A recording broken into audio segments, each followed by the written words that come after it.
So hello friends, we will talking about Bangladesh surpassing India's per capita GDP.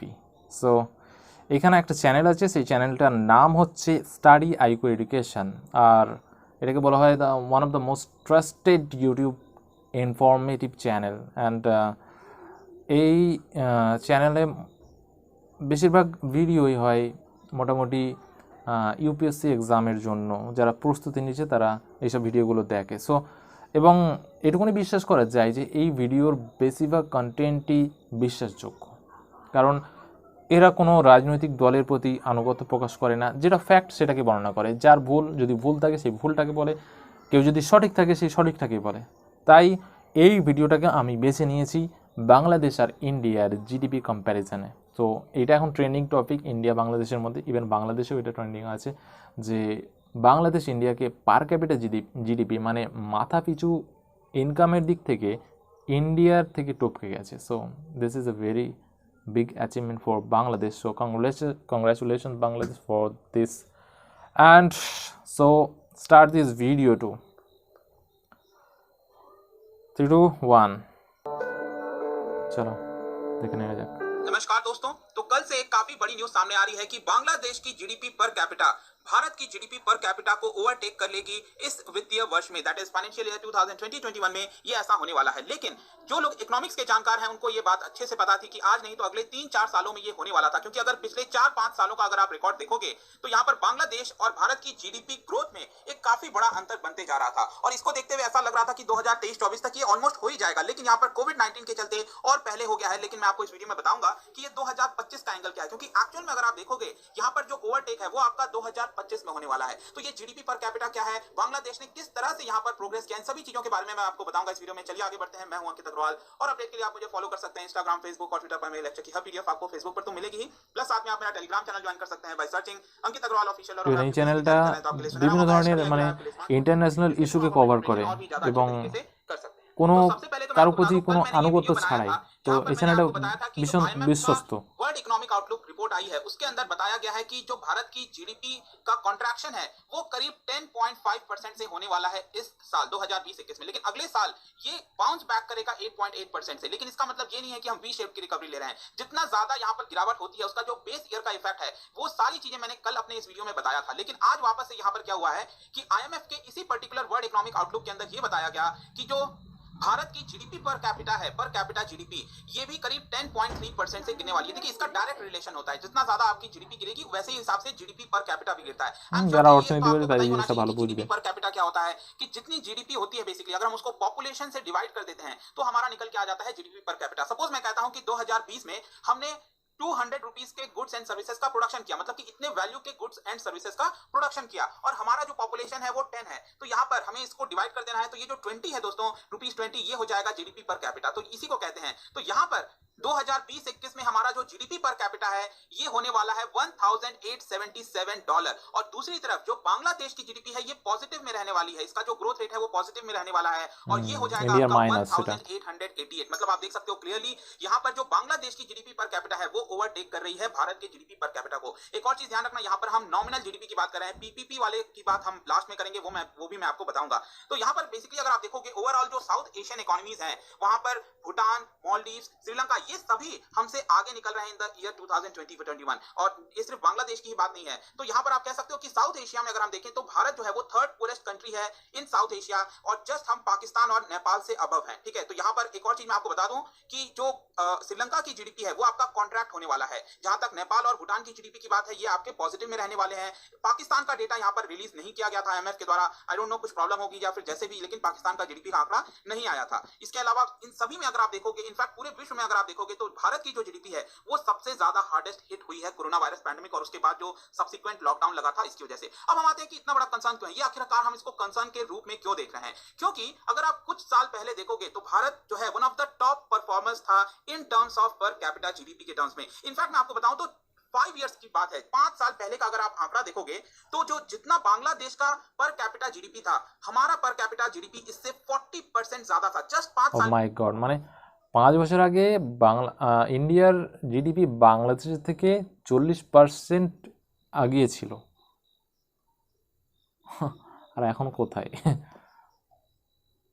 There is की बात है। Something आप wrong. सोच के देखो, जस्ट 5 साल के अंदर यहाँ पर बांग्लादेश ने भारत की पर कैपिटा जीडीपी को ओवरटेक कर लिया है। इसका मेन कारण यह है कि जो ग्रोथ हुआ है, अगर हम इसको कंपाउंड एनुअल ग्रोथ रेट के टर्म्स में देखें तो ये हर साल करीब 9.1% की ग्रोथ हुई है पिछले 5 सालों में बांग्लादेश की पर कैपिटा जीडीपी में। लेकिन भारत का अगर वहीं आप देखोगे तो जस्ट 3.2% का कंपाउंड एनुअल ग्रोथ रेट हुआ है। और यही एक मेन कारण है, मैं आपको स्टार्टिंग में भी बता रहा था कि इकोनॉमिस्ट को ये बात अच्छे से पता थी, जो आंकड़े देख रहे थे, कि ये जल्द ही ओवरटेक करने वाला है। अब ये जो इकोनॉमिक राइज हुआ है बांग्लादेश का, इसको थोड़ा सा हम समझने की कोशिश करते हैं। आपको पता है इस समय ग्लोबल टेंशन चल रहे हैं, यूएस चाइना ट्रेड वॉर, ये जितनी भी चीजें चल रही हैं, उसके बीच में बांग्लादेश ने अपने आप को एडजस्ट करने की कोशिश की है। जो चेंजिंग लैंडस्केप है उसके रूप अपने आप को ढालने की कोशिश की। और जो सबसे बड़ा कारण है बांग्लादेश के इकोनॉमिक राइज का, वो है आपका एक्सपोर्ट। जी हाँ, एक्सपोर्ट में काफी बढ़ोतरी हुई है। इनफैक्ट मैं आपको बताऊं, 2015 से अगर आप कंपेयर करोगे अभी का बांग्लादेश का, प्री कोविड के पहले अगर आप देखिए तो 44% का राइज हुआ है। जी हाँ, अगर आप इसको भारत का कंपेयर करिए तो हम लोग का जो भारत का एक्सपोर्ट है वो ऑलमोस्ट स्टैग्नेंट रहा है, कुछ ऐसा राइज नहीं हुआ। लेकिन बांग्लादेश का आप दूसरी तरफ देखिए, 2019 में इन्होंने $45 बिलियन के गुड्स को एक्सपोर्ट किया था। और वहां की wow, population it is just around 16 crore, और हमारी पॉपुलेशन अराउंड 130 करोड़ है। और अगर आप 16 करोड़ पॉपुलेशन को अगर आप $45 बिलियन के साथ डिवाइड करोगे तो यहां पर ये रफली बनता है $275, मतलब कि $275 उनके पर कैपिटा में एक तरह से ऐड हो गया है। तो ये काफी बड़ा कारण है। इनफैक्ट यहाँ पर जो बांग्लादेश का सबसे बड़ा लार्जेस्ट ट्रेडिंग पार्टनर है वो है दोस्तों यहाँ पर चाइना। तो यहाँ पर क्या होना चाहिए, आपको पता है कि भारत का जो सबसे बड़ा लैंड बाउंड्री है वो बांग्लादेश के साथ जुड़ता है। तो यहाँ पर उसके बावजूद भी हमारा जो बांग्लादेश और चाइना के बीच में $15 बिलियन का ट्रेड होता है, तो हमारा बांग्लादेश के साथ इसका जस्ट 1/3 होता है। तो यहाँ पर हमें और ज्यादा फोकस करने की आवश्यकता थी। और दूसरी ইয়েস, तरफ এটা এটা একটা সত্যি বড় কথা যে বাংলাদেশ আর ইন্ডিয়া গায়ে গায়ে আছে। মানে সবথেকে মানে ইন্ডিয়ার সবথেকে বড় বর্ডার হচ্ছে বাংলাদেশের সঙ্গে, এবং মানে বাংলাদেশ তো চারিদিক দিয়ে ইন্ডিয়া ঘিরে আছে, কিন্তু তারপরেও বাংলাদেশের সবথেকে বেশি ট্রেড হয় চায়নার সঙ্গে। ইন্ডিয়া এখানে পারে না, এটা ইন্ডিয়ার ব্যর্থতা। आपको बताया कि भारत का जो एक्सपोर्ट है वो पिछले कई सालों से स्टैग्नेंट रहा है। जो मर्चेंडाइज ट्रेड होता है बांग्लादेश और बाकी देशों के साथ, वो काफी ज्यादा स्टेबल रहा है। यहाँ पर उसमें बढ़ोतरी देखने को नहीं मिली है, इनफैक्ट यहाँ पर गिरावट भी हुई है। जून 2019 से देखोगे अगर आप, तो ये लगातार नेगेटिव टेरिटरी में रहा है। और कोविड-19 में मैंने कई सारे वीडियोस बनाए थे, वहां पर मैंने बताया था कि आपको जून के महीने में पहली बार 18 सालों में यहाँ पर सरप्लस दिखा है। लेकिन सरप्लस क्यों था? क्योंकि यहाँ पर हमारा जो एक्सपोर्ट होता था, इंपोर्ट होता था, उसमें बहुत बड़ी गिरावट आई थी। मतलब हम इंपोर्ट ही नहीं करा रहे थे, क्रूड ऑयल में गिरावट आई थी। तो ये मेन कारण था यहाँ पर हम पॉजिटिव ट्रेड सरप्लस रहने का। अदरवाइज अगर आप एक्चुअल में फिगर देखोगे तो यहाँ पर जो हमारा एक्सपोर्ट है उसमें लगातार गिरावट आई है। और ये चीज मैं आपको आंकड़ों के टर्म्स में दिखा सकता हूँ। ये आप देख सकते हो कि जो भारत का एक्सपोर्ट रहा है वो एकदम स्टैग्नेंट है। आप पिछले 5-6 सालों का देखिए रिकॉर्ड जो है, ये लगातार एकदम स्टैग्नेंट খুব रहा है। বেশি दैट इज $250 ওঠানামা बिलियन से করেনি। $300 बिलियन के बीच में आसपास इसके रहा है। इसके अलावा और क्या कारण है बांग्लादेश की जीडीपी राइज होने का? वो है आपका सेविंग्स एंड इन्वेस्टमेंट। देखिए यहाँ पर जो इकोनॉमी होती है वो डायरेक्टली लिंक होती है सेविंग्स और इन्वेस्टमेंट में। जितना ज्यादा सेविंग होगा उतना ज्यादा इन्वेस्टमेंट होगा, और जितना ज्यादा इन्वेस्टमेंट होगा उतना ज्यादा production of goods and services होगा, और इसके हिसाब से जीडीपी भी राइज करेगी। तो यहाँ पर आप देखोगे तो बांग्लादेश का जो ग्रॉस सेविंग रेट है वो लगातार बढ़ता रहा है। 2018 में ये 27% के आसपास था, 2019 में ये 29% हो गया, और फिर 2020 में ये 30% हो गया। इनफैक्ट वहां पर जो सेविंग सर्टिफिकेट है उसकी बिक्री काफी ज्यादा बढ़ी है। जो फ्लो ऑफ क्रेडिट है वो भी काफी तेजी से बढ़ा है प्राइवेट सेक्टर में। तो एक तरह से आप कह सकते हो पैंडेमिक की वजह से भी यहाँ पर बहुत ज्यादा इंपैक्ट आपको देखने को नहीं मिलेगा। लेकिन दूसरी तरफ जो भारत का यहाँ पर ग्रॉस सेविंग रेट है वो पिछले 15 सालों में लोएस्ट स्तर पर आ गया है। 2007-8 में अगर आप देखोगे तो हमारा सेविंग्स रेट 36% हुआ करता था। 2012 में, उसके बाद ये लगातार गिरता रहा है। 2012 में 34%, और अब आप देखिए तो ये সবসময় 30% শুধু से ধর্ম भी ধর্ম করলে আর ऊपर কি है। হবে, आप यहाँ पर উন্নয়নের ये দিকে देख सकते খেয়াল हो। নেই। तो पिछले 15 सालों में लोएस्ट सेविंग रेट रहा है। तो सेविंग रेट नीचे रहेगा, लोग सेव नहीं करेंगे, तो यहाँ पर क्या होगा, जो इन्वेस्टमेंट है वो भी नीचे रहेगा। इन्वेस्टमेंट नीचे रहेगा तो यहाँ पर गवर्नमेंट चाह कर भी कितना भी इन्वेस्टमेंट नहीं कर सकती। अल्टीमेटली यहाँ पर जो प्राइवेट इन्वेस्टमेंट है उसको बढ़ाने की जरूरत है, और वो कैसे बढ़ेगा, ग्रॉस सेविंग रेट से बढ़ेगा। और यहाँ पर अलग अलग स्टेप्स लेने पड़ेंगे उन सभी चीजों के लिए। लेकिन इसके अलावा मैं एक और चीज पर आता हूं। मैं आपको स्टार्टिंग में बता रहा था कि 2025 का ये मैं क्या बोल रहा था। देखिए ये अभी 2020-21 में यहाँ पर हम जो है पीछे होने वाले हैं, लेकिन वापस से अगले साल अगर आप देखोगे जो आंकड़ा आईएमएफ के द्वारा दिया गया है, तो वापस से हम ओवरटेक कर लेंगे बांग्लादेश को। जी हाँ, हम वापस से ओवरटेक कर लेंगे, क्योंकि हमारी जीडीपी करीब 8.8% से बढ़ने वाली है, बाउंस बैक करने वाली है। ठीक है, लेकिन ये ज्यादा दिन तक सस्टेन्ड नहीं रहेगा। মানে বাংলাদেশের পার ক্যাপিটা জিডিপি ইন্ডিয়া থেকে আগে যাবেই, হয়তো সামনের বছরে হয়তো সেটা ডাউন হবে, কিন্তু 2025-এ আবার আগে যাবে। রিজনটা দেখে নিই কেন। अगर हम वापस देखें तो हम वापस लेवल पर आ जाएंगे एक दूसरे के साथ। 2540 हमारी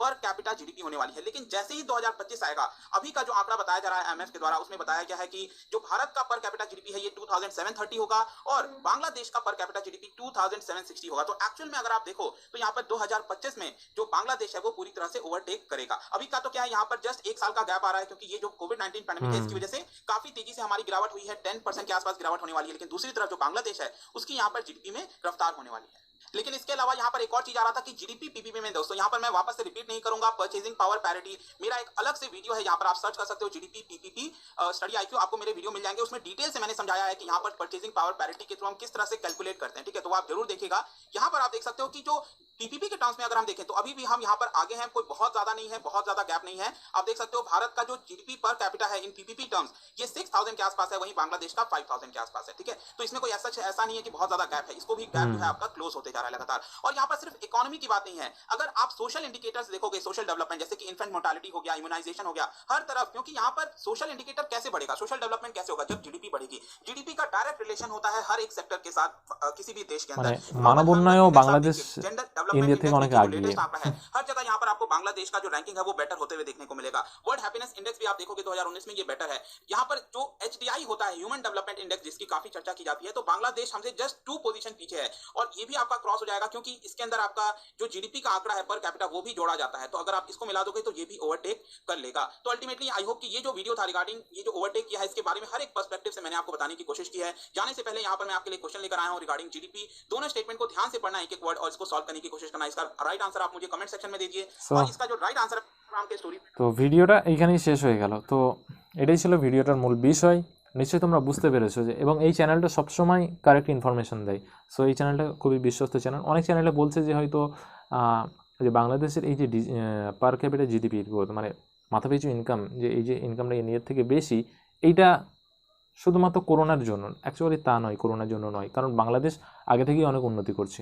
তাহলে যদি তাই হতো তাহলে ইন্ডিয়া কেন কোভিড-19 সময় মানে এই বছরে 2020-তে কেন সেটাকে প্লাসে রাখতে পারলো না জিডিপিটাকে?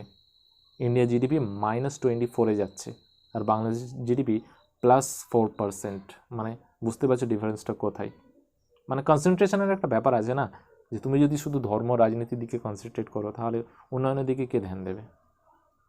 মানে আমার বলতে কোনো বাধা নেই যে মোদী সরকার 2014 সালের পর থেকে আসার পরে মানে ইচ্ছা মতো নিজেদের ডিসিশন নিয়েছে, নোটবন্দি করেছে, পুরো অর্থনীতির উপর একদম মুন্ডু কেটে নিয়েছে ওইটা করে, তারপরে জিএসটি করেছে, তারপরে এই মানে কোনো প্ল্যান মোতাবেক লকডাউন করেনি, পুরো দেশ লকডাউন করে দিয়েছে। মানুষ কীভাবে ঘরে যাবে, মানুষ কী খাবে না খাবে ওসব কোনো কিছু দেখার দরকার নেই। মানে এদের প্ল্যানিংয়ের প্রচণ্ড অভাব আছে। তো সেটাই আর কি দেখানো হয়েছে। তো আই হোপ ভিডিওটা ভালো লেগে থাকলে অবশ্যই একটা লাইক করে দিও এবং তোমার মতামত কি সেটা কমেন্ট বক্সে লিখে দিও। পরে ভিডিওতে আবার দেখা হবে।